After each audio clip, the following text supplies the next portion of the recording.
이 에스겔은 제사장 가문에서 태어났습니다. 제사장 가문. 태어났을 때는 그때는 포로 생활하지 않을 때죠. 25살, 에스겔이 25살 되는 그때쯤에 바벨론 포로로 끌려갑니다. 바벨론 포로 생활한 지 5년이 되었을 때, 그러니까 나이 30 정도 되었을 때, 30 되었을 때 하나님께서 에스겔을 선지자로 부르시죠. 에스겔은 약 22년 동안 바벨론에서 포로 생활 중에 하나님의 선지자로 사역을 합니다. 이 에스겔의 이름의 뜻, 이 에스겔이라는 이름에는요, 하나님께서 강하게 하신다라는 뜻이 있어요. 하나님께서 강하게 하신다. 또 하나님은 강하시다. 강하다라는 뜻이 있습니다. 그래서 이름 자체에는 이 권능이라는 의미가 있는 거예요. 그래서 에스겔에서 우리 에스겔 말씀을 보면 아주 많이 나오는 단어가 있습니다. 그것이 권능이라는 단어예요. 권능. 1절 보겠습니다. 30째 해, 그러니까 이제 본인이 30살 됐을 때 해예요.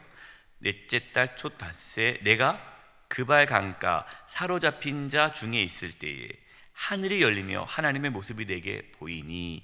자, 에스겔이 있는 곳이 어디입니까? 바벨론에 있는 그발 강가.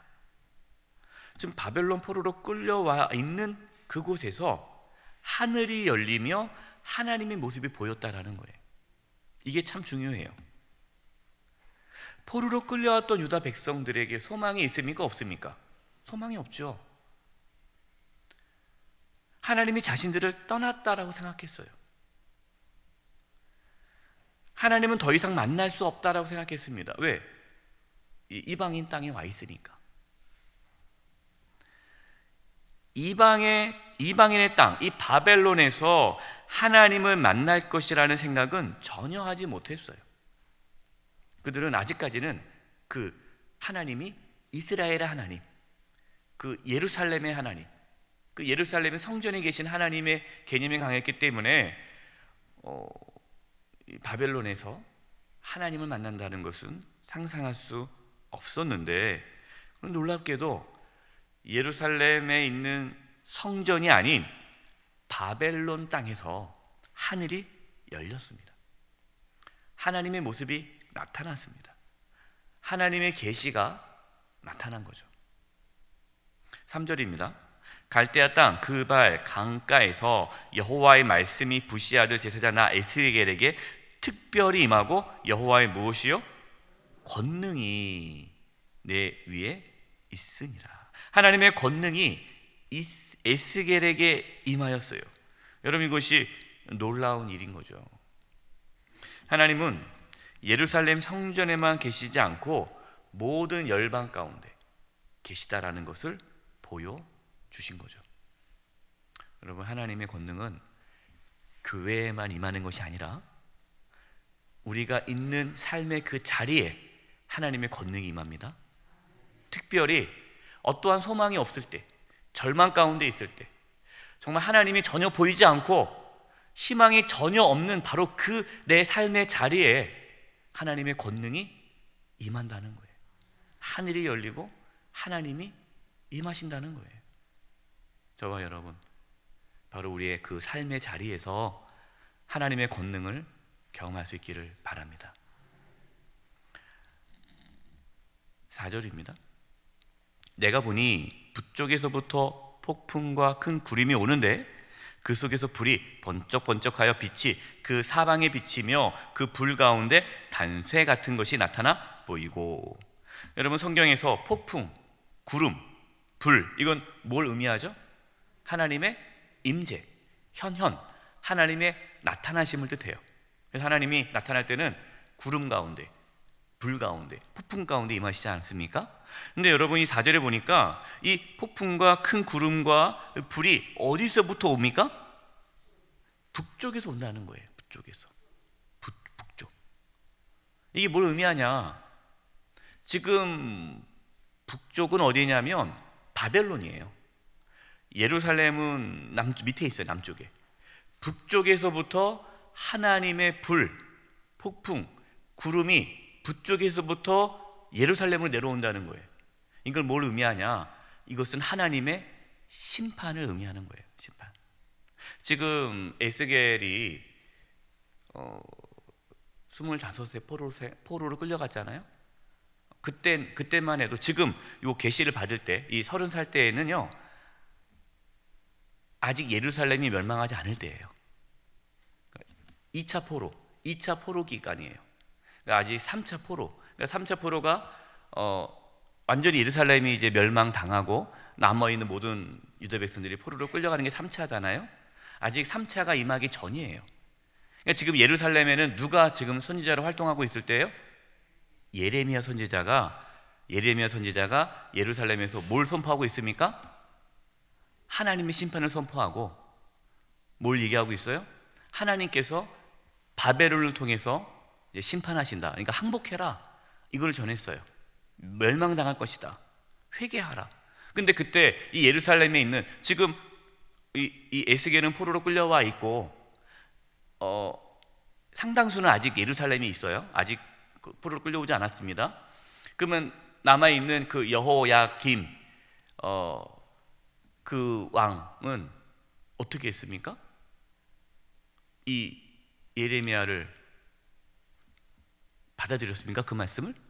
거부했죠. 거부하고 때리고 감옥에 집어넣고 말씀을 태우고 이랬단 말이에요.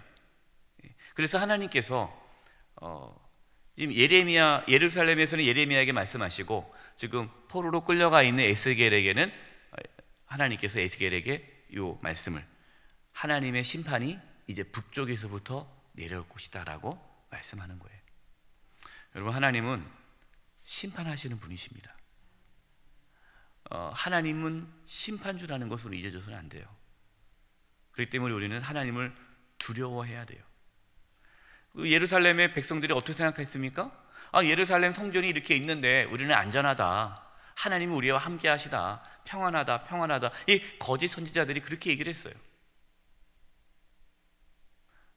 하나님은 심판하시는 분이세요. 그래서 우리는 두렵고 떨림 가운데 하나님을 섬겨야 합니다.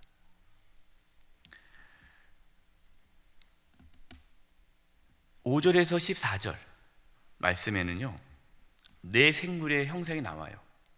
여러분이 한번 읽어보면 알다시피 참 기이하죠. 그리고 이해할 수 없는 모습이에요. 이게 요 에스겔 1장에 나와 있는 이 네 형상, 이 동물들을 그림으로 그린 것들이 이렇게 있습니다. 보면은 아주 이상해요. 네. 우리는 이상한데 이 당시 이 에스겔 이 당시 사람들에게는 이상한 모습이 아니에요. 왜 그러냐? 형상 중에 사람, 사자, 소, 독수리가 나오죠. 얼굴이. 이 사자는 들짐승 중에서 가장 힘이 센 동물로 그 당시 사람들은 이해하고 있고요. 소는 집짐승, 가축. 그러니까 가축 중에서 가장 힘이 센 게 소예요. 독수리는 날짐승에서 가장 센 동물이 독수리예요.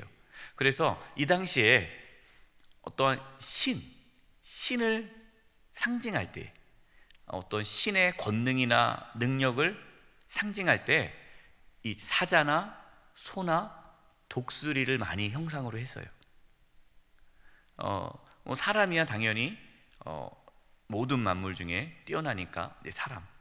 그래서 이 사람과 사자와 소와 독수리는 무엇을 말씀하고 있느냐? 하나님의 그 전능하심, 하나님의 위대하심을 상징해 주는 그러한 모습들이에요. 이 네 생물은 하나님의 권능을 나타내는 천사입니다. 하나님의 모습이 아니라 하나님의 보좌를 이렇게 보자 하는 천사의 모습이에요. 이 네 생물의 날개가 있어요. 날개가 있는데 날개가 몇 개죠? 네 개. 자세히 보면 네 개입니다. 근데 두 개는 이제 날아다니는 데 쓰고 두 개는요 자기의 몸을 가려요.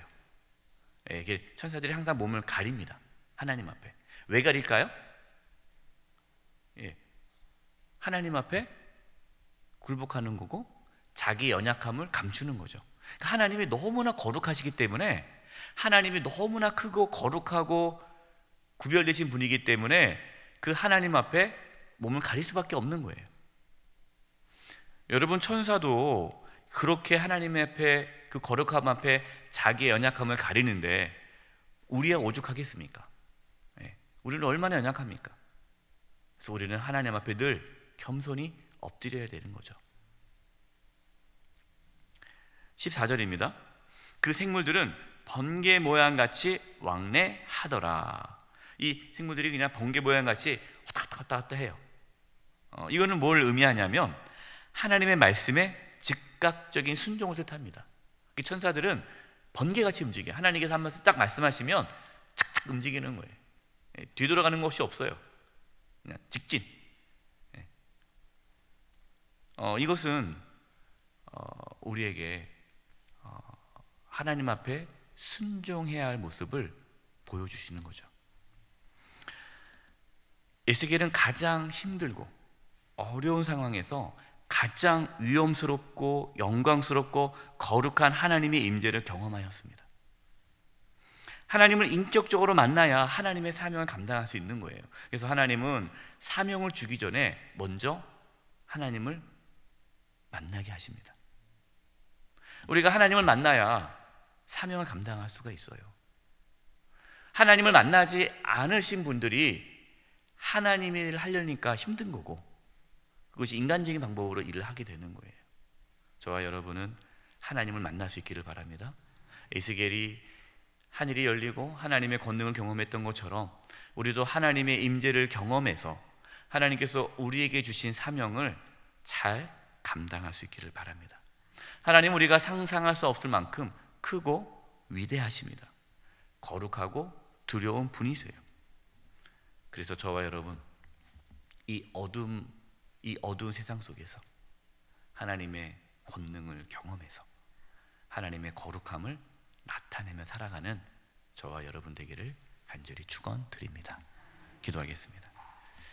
하나님 아버지, 그발 강가에 서 있는 그 에스겔에게 하늘이 열리고 하나님의 권능이 임했던 것처럼 이 새벽에 하늘이 열리고 우리 한 사람 한 사람 가운데 하나님의 권능이 임하게 하여 주시옵소서. 우리의 삶의 자리에서, 절망의 자리에서, 낙심의 자리에서, 어떠한 소망이 없는 자리에서 살아계신 하나님의 권능을 경험하게 하여 주시옵소서. 예수님의 이름으로 기도드립니다. 아멘.